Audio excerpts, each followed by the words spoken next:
특별히 우리 박명기 장로님 이렇게 해외부대에서 오신 거 보니까 참 반갑고 감사합니다.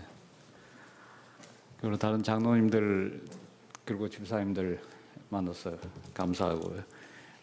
오 목사님이야 지난 2월까지 미국에서 또 같이 지냈으니까 뭐 자주 만날 기회가 있었습니다만 다른 성도님들은 그 사이 못 뵌 지 오래되었습니다. 작년 7월 제가 고신대학교 그리고 고려신학대학원 이사장 이제 끝낸 다음에 미국 칼빈 신학교로 이제 가스들었습니다. 존 쿠퍼 교수가 6월 말 은퇴하고 제가 7월 1일부터 철학신학 분야 이제 선계 받아가지고 이제 또 새로운 생활 시작을 했는데요.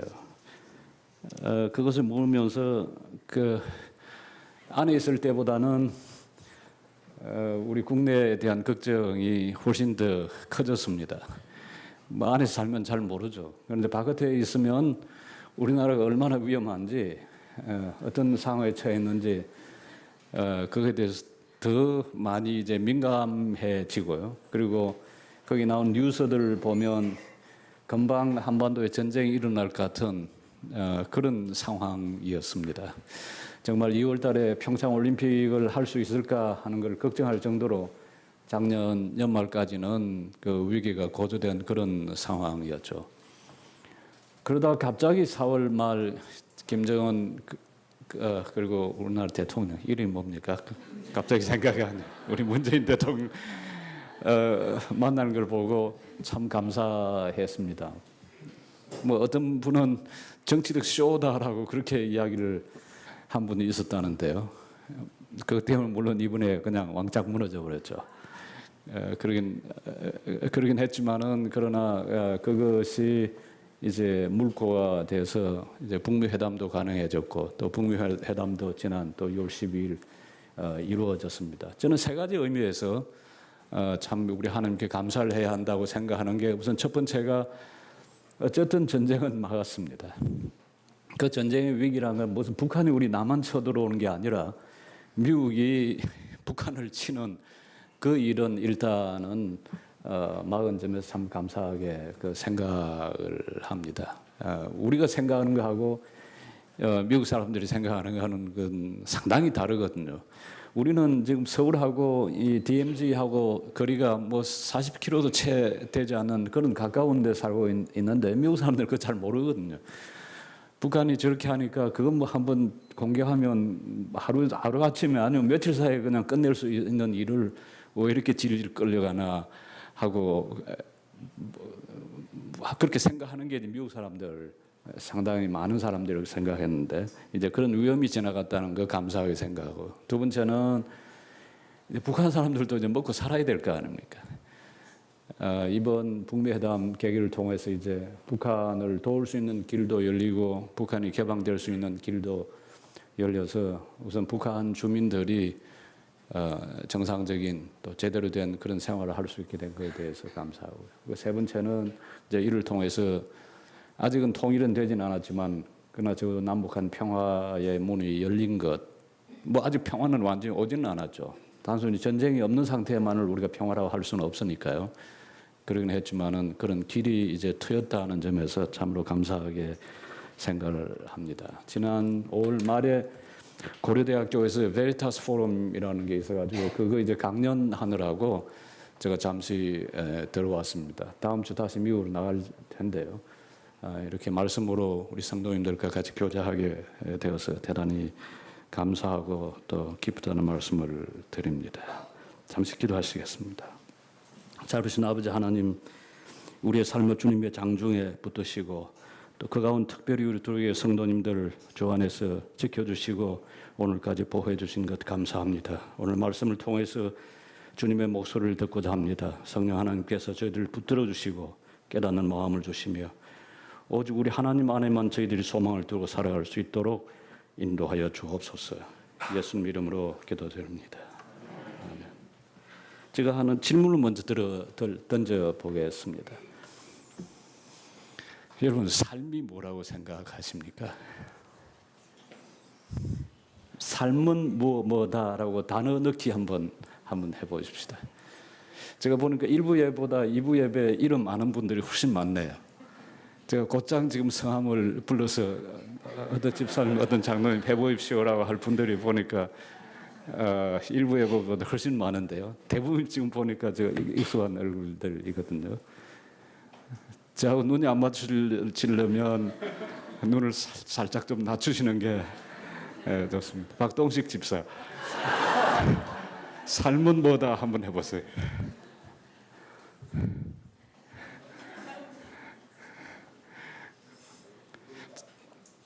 삶은 기쁨이다. 설명을 해보세요.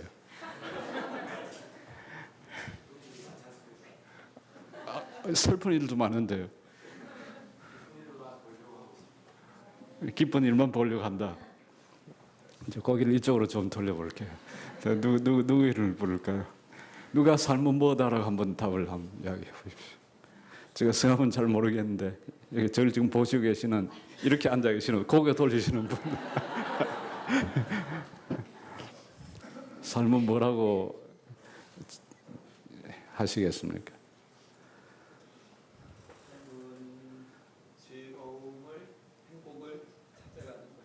행복을 실행하는 것이다. 찾아가시는 것이다. 행복을 찾아가는 것이다. 우리 박명기 장로님도 하시고 싶은 말씀이 있을 것 같은데 제가 어르신한테 감히 그렇게 못하고, 자 이제 가운데로 돌아오겠습니다. 우리 오장님 가운데 딱 앉아 계시는데 저 앞에 오장님 무릎에 삶은 뭐다 그렇게 말씀하시겠습니까?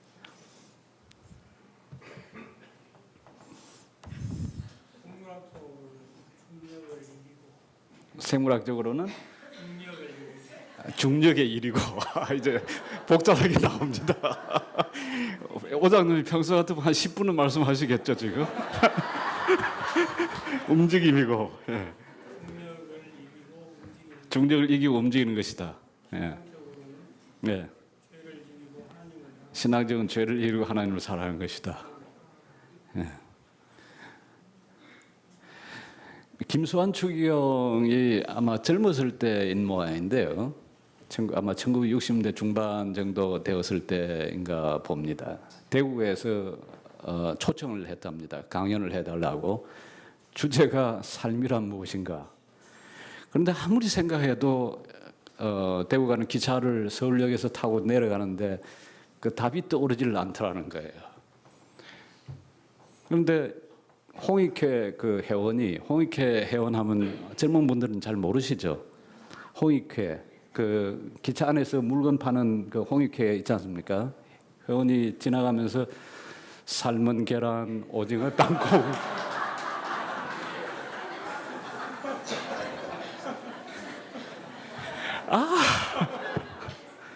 삶은 계란, 삶은 계란이다. 동글동글하고 말랑말랑하지는 않죠, 하기야. 응? 예. 권건사님 한번 설명해. 삶은 계란을, 예, 말랑말랑, 예, 삶은 계란, 예, 또 뭐라고 하겠습니까? 말랑말랑하고 뭐 응? 부드럽고 뭐 그런 식으로 이제 설명할 수는 있겠죠.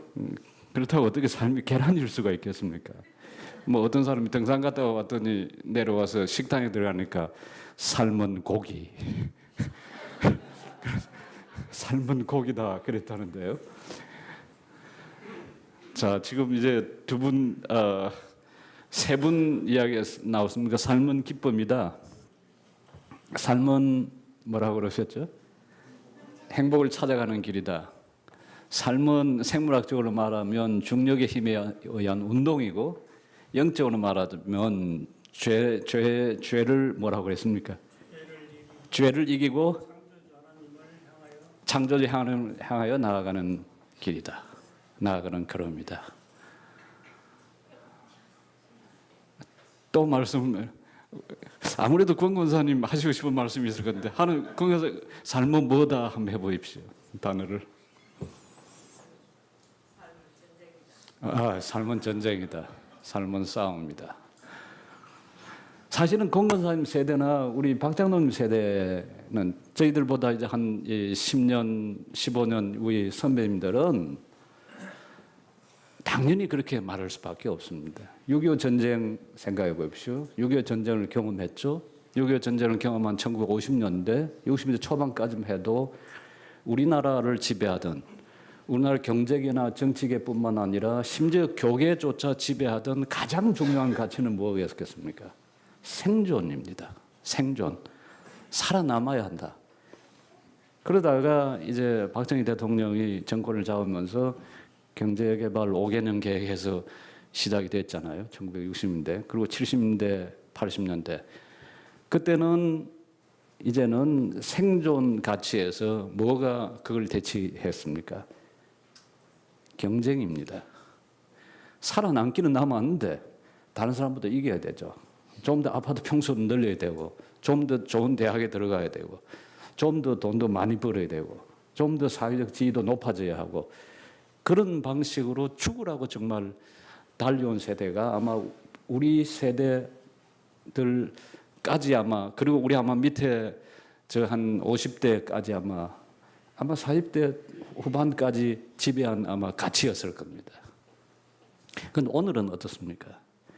아마 오늘은 삶은 전쟁이다 그러면 아이고 그건 옛날 아버지 세대나 뭐 이제 오늘 우리가 느끼는 거는 그렇지는 않습니다라고 이야기할 아마 젊은이들이 많을 겁니다. 아마 제가 누구한테 지금 질문을 할래? 이 40대 중반, 30대 후반 우리 오 집사님 있네요. 오 집사님 지금 40대 중반입니까? 예. 예. 오 집사님 생각하기에 느낌은 어떻습니까? 생존, 경쟁, 그 다음 세대에서는 가장 중요한 가치가 뭐겠습니까? 사람들이 추구하는 일반적으로 우리가 성도로서가 아니고 즐거움, 행복. 최근에 우리나라의 트렌드가 된 말 중에 하나가 소확행이랍니다. 소확행. 이거 아마 뜻을 퍼뜩 아는 아마 50대 이상은 잘 모르죠, 이 뜻을. 저는 60대 이제 후반입니다만은 50대 소확행, 이 50대 중에서 소확행 누가 뜻 이야기 해보실 분 있습니까? 박 집사님 지금 50대 중반 아니? 그런데 어떻게 그 뜻을 알아? 작지만은 확실한 행복. 이 말을 처음 쓴 사람은 그 일본 소설가 누굽니까? 일본 소설가 그 촌상이니까 무라카미 하루키. 예. 한자 요는 촌상춘수 이렇게 쓰는 그 무라카미 하루키가 1985년 그 수필에서 썼던 말이랍니다. 그런데 그게 지금 한 30년 뒤에 우리나라에서 지금 유행하는 말이 됐답니다. 작지만은 확실한 행복. 예를 들어서 백화점에서 팬티를 5장을 사서 그걸 차곡차곡 이렇게 쌓아놓은 것을 볼 때 오는 행복. 혼자서 커피를 마시면서 누리는 행복. 가까운 친구와 앉아서 이렇게 이야기하는 행복. 그런 작은 것에서 오는 행복. 이것이 행복이라 확실히 세상은 달라졌습니다. 생존 경쟁하던 그 관점에서 오늘날 우리나라의 정치와 우리나라 사회 변화를 볼 때 아유 우리가 어떻게 일군 나라인데 하는 생각이 날 정도로 사실상 오늘의 젊은이들 10대, 20대, 30대들은 그런 생존 경쟁 또는 생존 거기서 벗어나서 자기만이 누릴 수 있는 행복을 찾는 그런 그 시대, 그런 문화가 지금 되어 있는 상황이거든요. 그 사람들한테 삶은 뭡니까? 물으면 각각이 누리는 행복입니다. 내 자신이 찾는 행복. 그렇게 말할 수 있을지 몰라요. 자, 그러면 우리가 신앙 안에서, 우리 하나님 말씀 안에서 도대체 삶을 뭐라고 이해를 할 수 있을까? 한번 생각을 해보십시다. 오늘 서장로님 아침에 뭐 드셨습니까? 음식 그렇지. 제가 질문할 수가 없네요. 그러니까 우리 저 박 집사님 뭘 아침 드셨어요? 아니, 이희성 집사님 아침에 뭘 드셨습니까? 오늘 아침에? 아침에요? 네. 아침 생수만 드셨습니까? 아침에 빵 먹었습니다. 빵 드셨고요. 그 뒤에 앉아 있는 김태일 집사님. 아, 조금 더 서양식이네. 피자와 커피를 드셨다고. 또 어떤 분한테 물어볼까요? 아침에 뭐 드셨어요? 미역국 드셨어요. 저는 아주 한식을 하셨네요. 자, 미역국, 빵, 피자, 커피, 이게 어디서 온 것들입니까? 이게 어디서 온 것들입니까? 우리 살에서, 우리 몸에서, 우리 생각에서, 심지어 우리의 노동에서 나온 것입니까? 아니죠.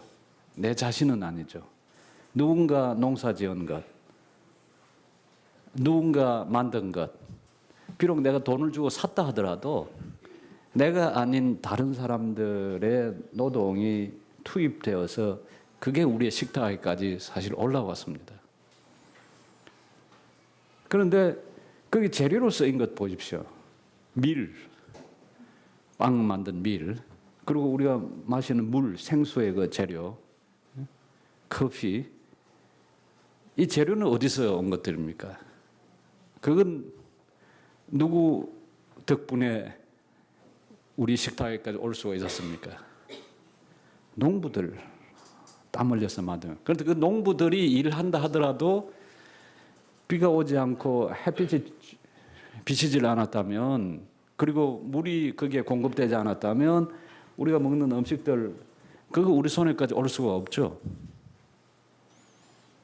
지금 우리가 호흡하는 이 공기, 그리고 우리가 함께 살고 있는 우리의 가족들, 이렇게 생각을 하나씩 확대해 가 보면 사실 어떤 것도 내 자신, 그리고 내가 만든 것, 어느 정도 노력은 투입됐다 하더라도 결국은 다른 사람들의 노동, 다른 사람들의 애씀, 그리고 궁극적으로는 이 천지를 창조하신 하나님께서 주신 것, 그것들이라는 것을 인정할 수밖에 없습니다. 이것들은 우리가 살고 있는, 사실 우리 자신의 이 몸뚱아리부터 시작해서 이거 우리가 만든 거 아니잖아요. 여기 제가 입고 있는 옷, 이거 제가 만든 거 아니거든요. 제가 쓰고 있는 안경, 이것도 제가 만든 게 아닙니다. 사실은 타자 없이 우리의 삶은 가능하지가 않습니다. 식탁에 오른 고등어든지 갈치든지 뭐 시금치든지 식물이나 우리가 먹는 동물들, 음식들, 사실 그것들은 개체의 죽음을 전제를 하고 있습니다. 그러니까 내가 아닌 것들, 내가 아닌 시금치, 내가 아닌 고등어, 내가 아닌 갈치, 이것이 개체로서 살아있지를 않고 죽어서 우리의 식탁에 올려졌습니다. 그냥 단순히 그것만 좁게 이렇게 보면 일종의 폭력이죠. 일종의 폭력이 거기에 개입이 되어 있습니다. 그러나 조금 더 폭을 넓혀서 넓게 이렇게 보면 우리가 먹는 것들은 하나님께서 우리에게 먹을거리로 선물로 주신 것들입니다. 그러니까 먹는 음식물뿐만 아니라 우리가 유지하고 있는 이 가정이라는 제도, 국가, 사회, 학교, 회사, 사실 이 모든 인간이 만든 그 제도조차도 결국은 우리에게 주어진 선물이라, 그렇게 말할 수밖에 없습니다. 왜냐하면 그건 우리에게 주어졌기 때문입니다. 우리에게 주어졌기 때문입니다. 물론 돈을 주고 살 수도 있죠. 그렇지만은 살 수 있는 대상으로 주어지지 않았다면 아무리 돈이 있어도 살 수가 없습니다. 우리가 부모로부터 받은 사랑, 또 친구들과 나누는 우정, 이것들을 아무리 돈이 있다고 해도 그것들은 살 수가 없는 것들입니다. 우리에게 선물로 주어진 것들이잖아요. 그러고 보면 삶이 전쟁이기도 하고 삶을 우리가 생물학적으로 관찰해 보자면 아까 오 장로님은 중력의 힘에 의한 이런 운동이라고 말씀을 그걸 다르게 표현하면 신진대사 그렇게 표현할 수 있습니다. 우리가 공기를 마시고 음식을 먹고 다시 배출하고 하는 이 과정, 메타볼리즘, 이 신진 대사를 통해서 우리의 생명이 유지할 수가 있는 관점에서 그렇게 이야기를 할 수가 있죠. 그러나 이걸 전체로 이렇게 보면 아마 가장 적합하게 삶을 정의할 수 있는 말은 신앙의 관점에서 삶은 하나님께서 우리에게 주신 뭐라고 해야 될까요? 선물이다.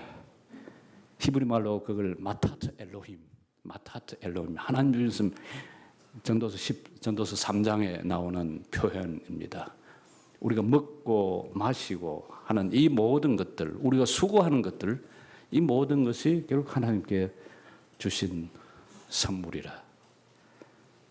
자, 선물의 관점에서 한번 본다고 하십시다. 선물을 받은 사람은 어떻게 합니까?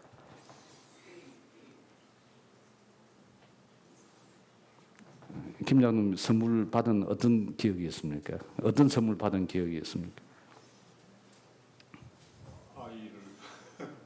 아이를 받은. 저기 손집사님 어디 계세요? 안 보이시네.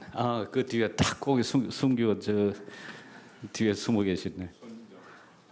손자. 손자 보였을 때.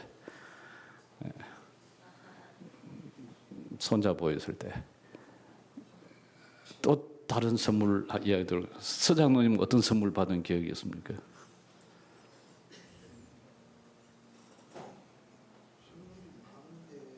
선물 많아요. 너무 많아가지고 그냥 이야기할 수 없을 정도로.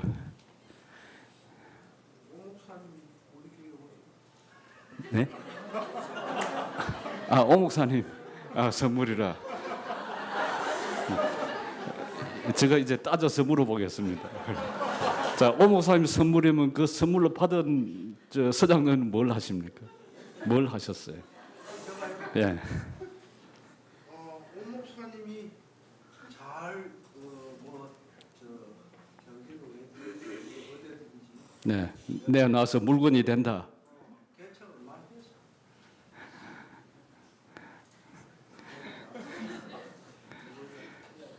제가 나중에 다시 돌아와서 질문을 하겠습니다. 일단 한장님 선물 어릴 때 받은 선물 혹시 기억나는 게 있습니까? 부모님 사랑. 예. 또 다른 물건 받은 거 하나 기억을 한번 해요. 만년필이라든지 학용품이라든지. 시계를 받은 적이 있어요. 그 받으면 어떤 반응을 보입니까? 그러니까 우선 기뻐하는 거겠죠. 좋아하겠죠. 우선 무엇보다 좋아하고요.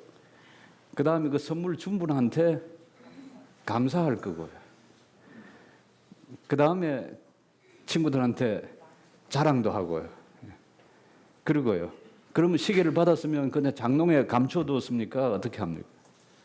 당연히 차고 다녔겠죠. 그걸 사용을 했을 거 아니에요. 자, 이걸 다시 서장로님 돌아오겠습니다. 오 목사님을 선물로 받았으면 어떻게 했습니까? 지금 한 장로님이 시계를 선물 받은 거에 대해서는 좋아하고 감사하고 그리고 차고 다니면서 자랑도 하고 또 시계를 사용을 하는 경우죠. 그건 선물 받은 사람이 하는 건데 오 목사님을 선물로 받았으면 어떻게 했습니까? 예. 돈이 없으니까 이런 물건은 안 되겠지만 제 체면을 많이 세워. 체면을 세워줬다. 그런 의미에서 이제 오 목사님이 선물이었다. 예. 자, 삶을 우리가 선물이라 우리가 지금 먹고 자고 잠자고 일하고 하는 이 모든 것들이 하나님의 선물이라. 우리에게 주신 자녀들, 김 장로님 이야기한 손주, 뭐 이거 다 선물이라.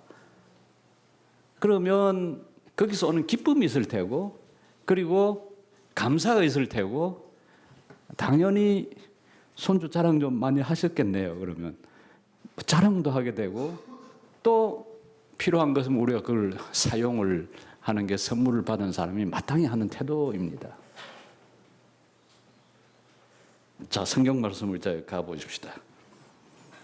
데살로니가전서 아까 읽은 5장 16절, 17, 18절입니다. 다 같이 한번 읽으실까요? 항상 기뻐하라, 쉬지 말고 기도하라, 범사에 감사하라. 이것이 그리스도 예수 안에서 너희를 향하신 하나님의 뜻이니라. 그러니까 선물을 받은 사람이 하는 첫 번째 태도는 여기 보면 뭐라고 했습니까? 첫 번째가 항상 기뻐하라. 기뻐하는 겁니다. 기뻐하는 겁니다. 우리가 우리의 삶, 우리의 일상,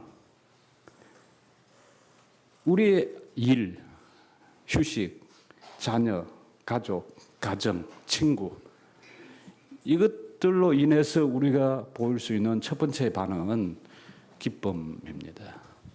기뻐하는 것. 그런데 이 기뻐하는 것 가운데는 거기에는 사실은 고통도 있을 수가 있고 어려움도 있을 수가 있고 아주 극복하기 힘든 어떤 좌절도 있을 수가 있습니다. 그러니까 우리가 신앙생활을 하는 가운데 그런 것들을 경험할 수도 있습니다. 잘못된 신앙관 가운데 있는 것은 우리가 하나님을 믿으면 언제나 복 받는다. 물론 복 받죠. 그러나 복 가운데도 고통이 있을 수가 있고 어려움이 있을 수가 있습니다. 그 고통과 어려움을 통해서 오히려 우리 자신이 하나님의 사람으로 빚어지고 만들어지고 그렇게 우리의 성격이 우리의 성품이 제대로 형성될 수가 있습니다. 그러니까 우리 대부분의 사람들이 고통받지 않은 사람들 가운데 정말 고상한 정말 사람들 보기에 그리고 하나님 보시기에 참 좋은 그런 사람을 보기가 힘듭니다. 오히려 고생 많이 하고 고통을 많이 겪은 사람들이 성품이 훨씬 더 너그럽고 타인을 수용하는 그런 걸 우리가 보잖아요. 그러니까 사서 고생할 필요는 없지만은 그러나 고통 가운데 우리가 경험하는 여러 어려움 가운데 우리 자신이 하나님의 사람으로 빚어집니다. 그 가운데서라도 어떻게 항상 기뻐하라. 그러니까 조그만 순간에만 기뻐하라는 것이 아니라 항상 기뻐하라. 바울이 빌립보 감옥에 갇혔을 때 쓴 편지, 그 빌립보서에 가장 많이 등장하는 말이 그게 기뻐하라, 기뻐하라, 기뻐하라라는 말이었습니다. 정말 하나님 안에 우리 삶의 소망을 둔 사람만이 할 수 있는 그런 태도죠. 자, 두 번째가 뭡니까? 쉬지 말고 기도하라. 세 번째가 범사에 감사하라. 범사에 감사하라부터 가보죠. 사실은 감사하라 하지만은 우리가 감사하지 않을 수 있는 일들이 아마 훨씬 더 많을 겁니다. 어떤 사람이 감사를 할 수가 있습니까? 누가 감사를 할 수가 있습니까? 제가 이렇게 고기를 돌리는 게 두려움이 되지 않기를 바랍니다. 누구를 집어서 이렇게 홍 집사님 누가 감사할 수가 있습니까? 홍 집사님이 아니라 참 제가 홍 집사님 남편이 홍 집사님이고 우리 저 성가대 지휘하시는 예 변은주 집사 누가 감사할 수가 있습니까? 예 감사할 사람이 누구 어떤 사람이 감사할 수가 있습니까?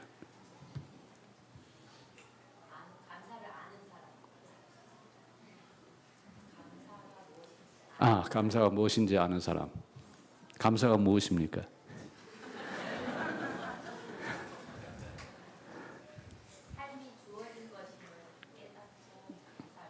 삶이 은혜임을, 삶이 선물임을, 은혜란 말이 선물이란 말이거든요. 그래서 삶이 그저 주신 선물임을 아는 사람이 감사할 수 있다. 여러분 동의하십니까? 내가 내 삶의 주인이 아니라, 내가 내 삶의 원천이 아니라, 이 내 삶에 있는 좋은 것들, 심지어 어떤 경우는 고통조차도 그것이 하나님께서 나에게 주신 것이라 그것을 내가 받아들일 수 있을 때, 그때 비로소 감사합니다라고 하는 말을 할 수가 있지 않습니까? 그러니까 이 감사함과 기뻐함이라는 것이 떨어질 수가 없습니다. 기뻐하지 않은 사람이 살상 감사할 수가 없고, 감사하지 않는 사람이 기뻐할 수가 없는 거죠. 그런데 이제 그 사이에 이제 세 번째 들어가 있습니다. 세 번째가 뭡니까? 같이 읽어보십시다. 17절. 쉬지 말고 기도하라. 도대체 기도가 이거 무슨 상관일까? 왜 기도가 기뻐하라는 것하고 감사하라는 것하고 이 사이에 쉬지 말고 기도하라라는 게 들어가 있을까요? 여러분, 기도 가운데 우리가 가장 잘 아는 기도가 뭐가 있습니까? 주기도문 잘 아시죠? 여러분, 주기도문 생각을 해보십시오. 그리고 우리가 일상적으로 하는 기도를 주기도문과 비교해서 한번 생각을 한번 해보십시오. 여러분, 구역 모임 할 때든지 뭐 또 기도 제목 내놓으라 할 때 그때 대개 이렇게 내놓는 기도의 제목들이 되게 어떤 기도의 제목들입니까? 어떤 기도 제목들이죠? 가정에 관한 거, 직장에 관한 거, 손주에 관한 거 아마 김용준 장로님 같은 경우는 내놓을 것 같은데요. 지금 표정을 봐서. 이렇게 우리의 대개 일상의 필요에 관련된 것들을 주로 기도 제목으로 내놓습니다. 전혀 잘못된 게 아닙니다. 그러나 순서로 보면 주기도문 여러분 기억을 해보십시오. 일용할 양식, 그 다음에 우리가 짓는 죄, 그리고 우리의 일상에서의 시험, 이것들을 분명히 주님께서 기도하라고 가르치셨지만은 제일 중요한 기도는 뭡니까? 제일 중요한 기도는 하나님의 나라가, 하나님의 이름이 거룩해지기를. 두 번째는 하나님의 나라가, 즉 하나님의 통치가 우리의 삶에서 임하기를. 세 번째는 하나님의 뜻, 하나님께 원하시는 것이 우리 삶에서 이루어지기를 바라는 그 기도가 항상 앞에 가 있거든요. 그 이전에, 그 기도 이전에 우리가 뭐라고 이야기합니까? 하늘에 계신 우리 아버지여. 하나님의 자녀된 우리가 하나님과 아버지여 하고 하나님과 관계를 맺는 이것이 살상 기도에 있어서 가장 중요한 거라, 그렇게 말씀할 수 있지 않겠습니까? 그러니까 기뻐하고 감사하는 그 사이에 기쁨과 감사가 가능한 그 밑바닥에는